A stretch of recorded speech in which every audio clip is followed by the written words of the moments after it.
All right, joining us on the podcast today, we have former Wilfrid Laurier Golden Hawk and CFL player best known for his stints in Ottawa and Hamilton, Ken Evraire. Ken, thanks very much for joining us today. Hey, Colin, good to be connecting with another human being. It is via the internet, but you take what you can get. Yeah, absolutely. Hopefully this warmer weather and the vaccination news and all that, hopefully we can get to some of these in-person conversations a little bit sooner rather than later. But like you say, we'll take what we can get for right now, eh? Anytime you work towards a victory, it's always about the small steps. Yeah. So, I mean, as a former CFL player yourself, just even this off season here, was it weird not seeing that CFL football for a full calendar year now? Yeah, because it's sort of out of sight, out of mind. And I always thought myself to be very loyal to the game and of course to the CFL. But I can also understand where people sort of say, okay, well, new chapter, find other things to do. And I think the CFL has done a pretty good job, especially the players have done a good job of keeping themselves sort of present in the minds of football fans. But there's only so much you can do after a while, right? There's only so many, when you think about tricks you can pull and things you can celebrate, free agent signings and all that kind of stuff was great news. But there's always that $64,000 question. Yeah, but when will you play? And not knowing is a little frustrating, but I'm going to remain optimistic as a fan, as a former player. Yeah. Now, something that we didn't originally have on the docket here, but it's actually just breaking news within the last hour here. So let me set it up here. Obviously, the CFL and the XFL have just released a joint statement, and it reads as follows. So the CFL and XFL have entered into formal talks to identify potential opportunities for the leagues to collaborate, innovate, and grow the game of football moving forward. No additional details have been released at this time, but both the CFL accounts and the XFL accounts have put that out there into the world. I mean, the XFL, I don't even believe is starting until 2022 again, so it won't impact this season. CFL purists are already out on social media hating it. Others sort of point towards the early 90s where there already was a kind of a merger of sorts there. As a former player, what are your initial off-the-cuff takes on this potential merger? As a former player, I'm curious. As a guy who'd been there, played against the Sacramento Surge and the Las Vegas Posse and the Memphis Mad Dogs and the Baltimore Stallions and all those teams, my first thought was, I'm going to get a boatload of Aeroplan points out of this. This is going to be pretty good. And see cities that I'd never imagined going to play football. And some really cool places, like, for example, you played at old Baltimore Stadium where Johnny Unitas had played. Right, or you end up going to the Alamo Dome and playing there, and just some really from an individual perspective, it was a very exciting experience for me. From a business standpoint, I'm curious as to what Randy Ambrosia and the rest of the CFL Brain Trust see in this type of partnership, and I think fans become kind of impatient, part of it because there's no football, part of it because they haven't got a lot of news from the CFL head office. So I'm sure they have a lot of questions and they're quick to answer those questions. That's probably the response today. But I think that I'm curious. I'm curious. The CFL game is really unique in so many ways, different from the NFL.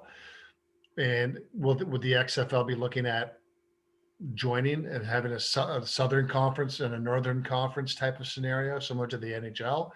Or is it a case of maybe it's a feeder program where two separate seasons and players can play in both, give them the chance to, magnify their earning opportunities? I'm curious. It's interesting news. And the good news is no news, any bad news is good news. So at least people are talking CFL right now. Well, that's just it, right? They just released the statement, pretty vague. They haven't released the details as far as, will it be a full merger and the XFL adopts the CFL rules? Is the 3 downs gone and, it's sort of Americanized style football there. But like you alluded to, this is not a new path. They've sort of already tried it there before. So in your experience, because this was right in the heyday of when you were playing, what sort of went wrong and why it maybe didn't work in the 90s that they would need to fix if they did sort of do a new merger moving forward? Well, see, in the States, Friday night is high school football, Saturday's college football, Sunday's NFL football. So try to find a window in that calendar, that schedule, just to have games where people be interested. Now, Baltimore, they were certainly interested, but there was a backstory because of the move of, the Baltimore Colts and all that stuff that happened, right? And so there's a really loyal football base, a big crowd, big following there in the NFL from the NFL fan base. But I think trying to find the scheduling, and a lot of people are very loyal to the way the game is played in the States. So the idea of guys waggling and moving and in motion, and 11 men on the field and in the wider field, there's a lot of things that I think would have taken a lot of time for people to get used to. But I will say this though, based on what we saw with the XFL, the recent edition of it, and some of the rule changes, some of the things they've done, I can see football fans adapting a little more quickly to some of the kind of new things that they'd see that come from the CFL. But I tell you, if they do have teams in Baltimore, great town. I was a member of the Hamilton Tiger Cat Football Club, and I'm pretty sure 75% of the football team was drunk that game.